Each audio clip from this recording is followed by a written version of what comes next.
101 review. Book 101 is all about the books that I read for the last 40 years. And today I have my special guest. She's the author of the book Prosper Me, no other than Miss Victoria Rader. Thank you Welcome for to welcoming me, Daniel. Welcome to Book 101, Miss Victoria, and can you please introduce more about yourself? Yes, so I am a wonderful and happy four-dog owner, two-kid mother, 30-year wife, and who happens to be Yes. running a pretty fast-growing, globally expanding coaching company. I'm the founder of You to Shine, found the company in 2013. And the book that we're focusing on is one of the beautiful products that supports our concept of reigniting the beautiful, infinite worth inside you and bringing it into the outside world so that who you are becomes recognizable, supported by the world around you. So that is who I am, and that is what I do. Miss Victoria Rutter, thank you so much for sharing your knowledge to the world. What or how did you identify and choose the 35 laws featured in the book? The way the book was written actually is I tell people whether you believe in God or not. It's too bad. It was a Yes. guided book. It was a guided book. I can only take credit for listening to the guidance and writing it down. And it was a combination of understanding that just like this planet is created through physical laws, we operate through this set of universal laws. If we know them, they work with us and for us, and we work with them to create a life that we desire to create. Not knowing the laws does not excuse us from being punished by them or having them work against us. I like to use the example of gravity. You can deny gravity, you can pretend it's not there, but if you're going to fall down, you're going to get hurt. And yet gravity is what allows for the planet to stay in place, for the cars to drive, and for us to walk upright. So when I was creating this book, it actually happened in a reverse order. And what do I mean by that? One of our earlier products was an app. The app is called Empower Me. And in that app, one of the subsets were the 35 laws. These are the laws that I've come to work with for over 2 decades with my clients and in my personal life. And we did these small activations in the app. People were giving us feedback that they wanted more. So then I created a video program. It's an 8-hour video program of how the laws work. And we launched it 1 month at a time in our group that's called Quantum Freedom. And every time around the new moon, I actually was recording one video of 5 laws for 7 months. And we've done that as video series. And then as I was creating different journals, it occurred to me that um, it would be amazing to have those laws not just as a video program that is a little bit pricier than a book, but as a book. And that is how the book was born. It is actually a third rendition of the laws from the app, from the video program, and then into the book. And interestingly enough, the book took a life of its own. It was a bestseller in 49 countries, translated in few languages. And our clients started asking for how do we implement them beyond the book. And one of the programs we've created is called actually Prosper Me Coaching. So that is a full journey of the book as it came to be. Beautifully articulated, Miss Victoria. Very well said. Can you explain the philosophy behind the Me series and how Prosper Me fits into it? Yes, absolutely. It's just with complete transparency. When I first was looking to name the book, the, the book did not start out with book about money at all or aspect of it, but the name, the title was not very good. And one of the coaches that I had at that time, who actually ended up publishing the book, the Ignite Publishing, and JB Owen, and I do want to give her credit because she deserves credit for asking me, you need to ponder and come up with a better name. The title that I had just was not reflective of what was happening in the book at that time, because it was really written for a different book. And so I was praying, meditating, and this title came in with Prosper Me. And I actually saw that little M me just as you see it on the title. And I Yes. have to tell you, the answer was intuitive and I interpreted it. I thought, oh, people constantly ask, what's wrong with me? What about me? Wouldn't that be nice for them to see Prosper Me and ask, why me? Not why me, what's wrong with me, but why me? Why am I born to prosper? That was my limited interpretation. And then I decided to turn to the same source that gave me the title and ask why. Why was it little ambiguous? Why was it? Is it just a marketing pattern interrupt that people look at it and it catches their attention? And I've come very humbly to realize that all of our work as a coaching company has come in that one little me. Me is you and me. Yes, it's every one of us. And little m in every one of us is mortal matter that manifests materially. It is our physical body, it is our survival instinct, it is a combination of our fears, it is the physical matter that we have to feed. Yes, it is a part of us that does go back to the earth from which it came. It is the mortal matter, and it does need to manifest materially to survive. And yet each one of us also has beautiful part of us that is a big E, which is eternal energy, the expanding essence. That part of us that never dies, that continues on, that goes on, whether you call it your higher self or the spirit or the soul. In quantum mechanics and in physics now, we are measurably noticing the transition of that energy. And so the me then became, how do I live my life?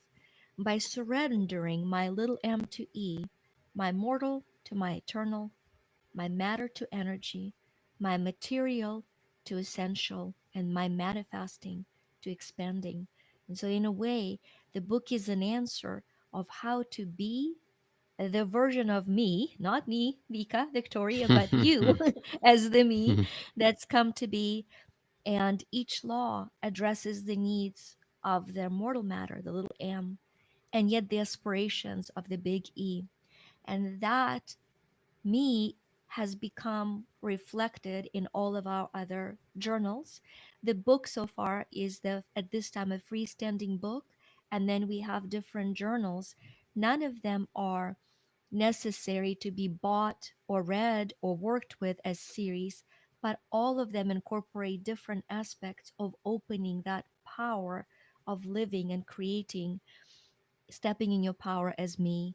So we have, it's funny. I actually have them by me because I use them. I just looked at them. I've created all of our materials because we didn't have, the market didn't have them and we had the need. So the one right by me actually is Dream Me.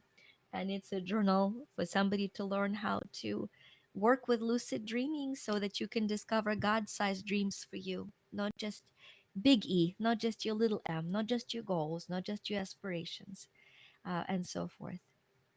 Awesome, Miss Victoria. So, how do these universal laws differ from traditional financial advice? They do not. What you have is the understanding of why that financial advice works and why it doesn't, and when it works and when it doesn't. And so the book actually is structured with first introducing each law, then giving examples either from my life or from life of my clients of how that law was in work. And then at the end of each chapter, chapters are very short, 2, 3 pages, but at the end of each chapter, you have three practical applications of how to apply that law. And a lot of them, of course, use the practical financial advice, but now you understand it, that it goes beyond the financial, that thriving and prospering is not only your finances, because what good is your money if you have no health? What good is your money if you cannot create and sustain a loving relationship. To me, prosperity and thriving, it goes far beyond money. Money is the lowest expression of humans' capacity to thrive and to prosper. Very well said. Miss Victoria, very well said. How important is mindset when it comes to making money work for you? I think it is very, very important because one of the biggest issues we have with money is that we think money is a root of all evil, while money is just the energy. It is neither good nor bad. It is a magnifier of who the person is. Think of money as a magnifying glass. You cannot hide who you are when you have a lot of money. It's so many of us are struggling with issues of self-worth, and we actually will sabotage the ability to have money because whatever unhealed wounds we currently hide, having more money will flush out and will make it open. And so a lot of people unconsciously self sabotage their financial prosperity because they're unwilling or not ready, right? Either willing or capable, or unwilling and not ready to work on healing the deep wounds of worth and so forth. How do spiritual or energetic principles tie into financial prosperity in your view? I think they're one and the same. I think that with rare exceptions that do actually come to the surface eventually, money is simply a form of energy, as everything is. In English language, it's fascinating. We actually use the language to describe money with the same language we describe flow of energy or otherwise. We keep our money in the bank, just like the river has the banks. We call it cash flow, just like the water flows. We freeze the funds when there's illegal activity, just like the water must be frozen and turns into ice. We talk about, the money leaking out of person's hands, and so all of our parallels of money actually, what do we call the digital currency, like a current of the water?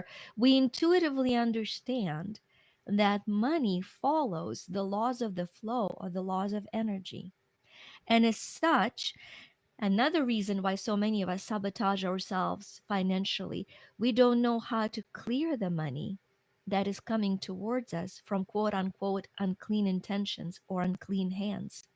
And energetically, we're terrified of money coming to us because all money has gone through very different history, and as energy it carries it with us. So one of the basic things we're actually teaching our clients is how to clean the energy of income. We call it income. It's incoming. Isn't that amazing?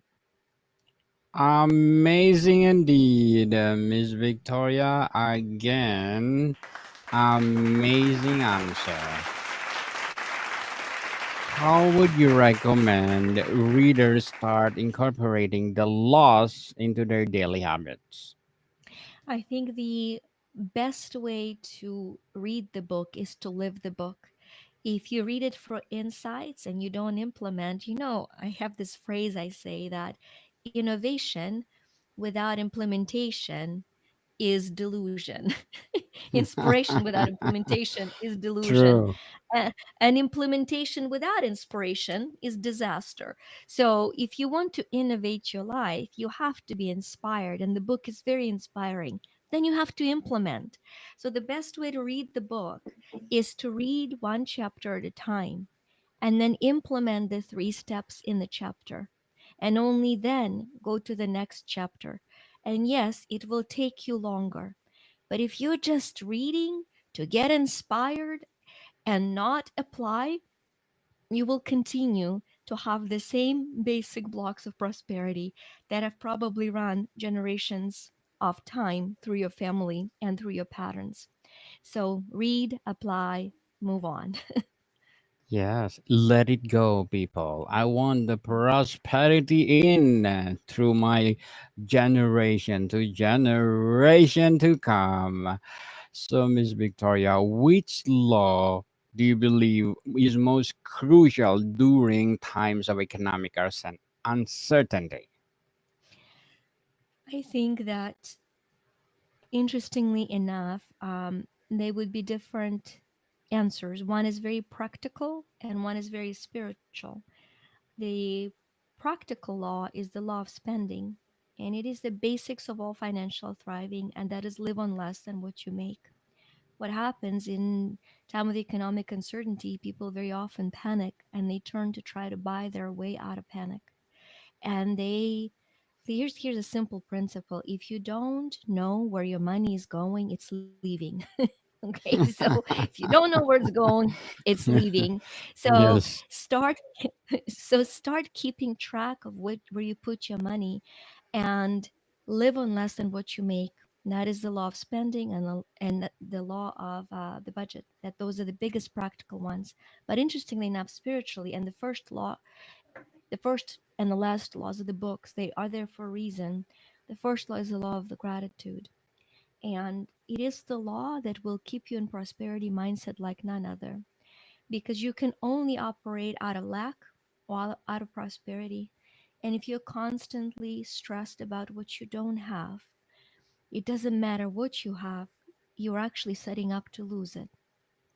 It is actually human greed and human lack that create the times of uncertainty.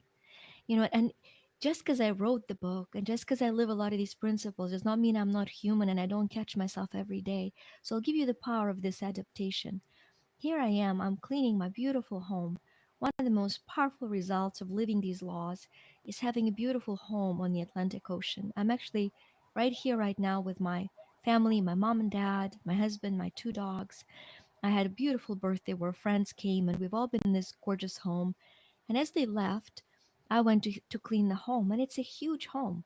So I'm cleaning the home, and I'm catching myself being frustrated with cleaning the home. And all of a sudden, I had to stop and say, wait a minute, you have this home to clean. Your backyard is Atlantic Ocean, and you are upset that you need to clean it. Like I was talking to myself, retuning myself to be grateful for the luxury that you have to get to clean a home. It is huge. The second we take what we have for granted, we are presetting ourselves to lose it. So if I were to say the fastest way to redirect where your finances is going, practically, live on less than what you make, spiritually, be so grateful for everything you have. Never say it's just a dollar. Never dare to say it's just a dollar. It's a dollar. What can it do to help you prosper? And so the law of gratitude, because what we appreciate appreciates, it grows in value. If I appreciate what you have, I'll have more of it. If I appreciate my husband, we will have relationship that'll grow. If I depreciate him or money or what I have, if I start taking it for granted, I will run it into complete bankruptcy. That is what the world, the ungrateful world, is on a path of doing right now. Certainly, totally agree, Miss Victoria. Count your blessings before you complain. What advice would you give to someone who feels stuck financially even after trying many strategies? I would say go back to this. That it's interesting that you've asked this very guided question. I do think the spirit is here and guiding you in the conversation. I'm sure you know that internally. I'm just here to validate that. The last True. question of the book is the law of forgiveness, and it is there for a reason, because without forgiveness, you cannot move forward. You need to forgive. Christ actually taught the forgiveness of debt as a spiritual concept, but used money. Isn't that fascinating? I think it's fascinating. And so you have to forgive. Forgive others that wronged you. Forgive yourself for doing dumb stuff. I have volumes I can write about dumb stuff I need to forgive myself I did with money. So, right here, right now, forgive yourself, because forgiving is for giving. Forgiving your mistakes away, and forgiving space to prosper. So forgive. Forgive and forget. People, which law do you believe is the most, uh, do you think, most important for the beginners? For the beginners, it probably is the basic law of saving and the combination of saving and spending. And it's knowing the simple formula of 70, 10, 10, 10. And that is understand that you are to live on 70% of what you make. You are to give to charity, tithe, if you will, 10% of what you make, and save 10 and invest 10. It doesn't matter how much you make. A lot of people don't invest because they think they don't make enough. You become an investor with the little that you make. And so, whatever you make right now, somebody somewhere lives on 70% of that. So you have enough to become an investor, to save, and to give to charity. Most people say, when I have more, I will give more, and they never have more. Or the second they have more, they lose it. What you have is enough to help somebody who is less fortunate than you are. So 70, 10, 10, 10 would be the first advice I would say to somebody who's starting out. Pay your first, people. Pay your first in all your income. How do faith, belief, and action work together in the process of financial prosperity, according to your book? I have two laws that are very powerful and address that. One is the law of trust, and one is the law of consecration. Consecration is a very big law. Consecration is when you give off your intention to become a vehicle of divine will, when you consecrate all your efforts to that. And the law of trust is do the very best with what you've got, but then trust that no matter on how many doors you're knocking, that the right ones will be opened for you. Trust the divine supply. There's a beautiful law of the infinite resource. When you trust that God's got your back, you open up your capacity to see opportunities that you otherwise do not see. As for the law of action, is for the action, it goes under the law of inspired action and the law of intention. And I say that it's wonderful to change the direction of the car that is already moving. It's wonderful to see signs when you are on the way. But if you are sitting in the parked in the garage and asking which way to go, you're not seeing the signs because you are parked in the garage. And so you've got to be moving. Faith is a principle of action, a principle of movement. It is better to start moving in the wrong direction and redirect than it is to not move at all. Totally agree. So, Miss Victoria, what will be your short term and long term goals in writing? The short term and long term? Yes. Great question. The short term goal is I'm actually in the middle of creating a Worthy Me journal. One of the next journals we're doing will be on restoring the infinite worth. The name of the journal will be Worthy Me, which is my journal of freeing my infinite worth. What I find is that more and more and more, the disconnect from a person's worth causing havoc, self sabotage, and sabotages the prosperity. So that's a short term goal. The long term goal for us actually is to positively impact a million lives or more through our My Gift offering. If you go to mygiftoffer.com, you will have an ability to get a Quantum Leap ebook that removes 50 limiting beliefs that limit you. And actually, that part is free. And the part that we sell there is the original video series that inspired the Prosper Me book. So, those are the short term and the long term for our journey. Good luck to your goals, Miss Victoria, and looking forward for more and more and more success to your company and for your writing itself. So before we wrap up our discussion for today, I'm inviting you to please do listen to one of my audiobooks, people available on Audible. And my Book 101 Review Volume 3 Suggestions, Book 101 Review Volume 2 Selected, and Book 101 Review Volume 1 Highly Recommended. These are the product of my first season on Book 101 Review, and one of my self-help books, Thread of Existence, Weaving the Tapestry of Life, and stand tall, stand together, breaking the chains of bullying. And life is too short, a journey of discovery, fulfillment, and joy. And of course, my climate change book, Earth Fever, Unraveling Climate and Our Race to Restore Balance, available on Audibles and one of the bestsellers. So, Miss Victoria, after readers finish Prosper Me, what lasting change do you hope they experience in their relationship with money? I have a passionate desire that every person remembers who they are, that every person restores the purpose for which they are born, and they give themselves permission to pursue and prosper through living from that purpose. That would be my intention for the book. Dr. Victoria Rader, thank you so much for sharing your knowledge to the world. And we are hoping or looking for more and more and more empowering books like this to come.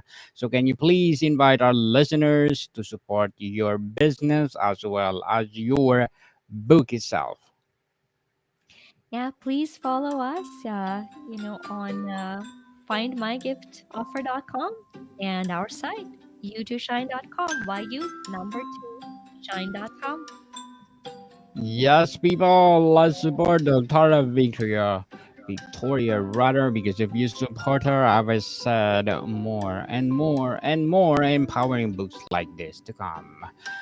So, Miss Victoria, thank you so much for your time. Thank you. Thank you for having me. More to come, people. See you soon.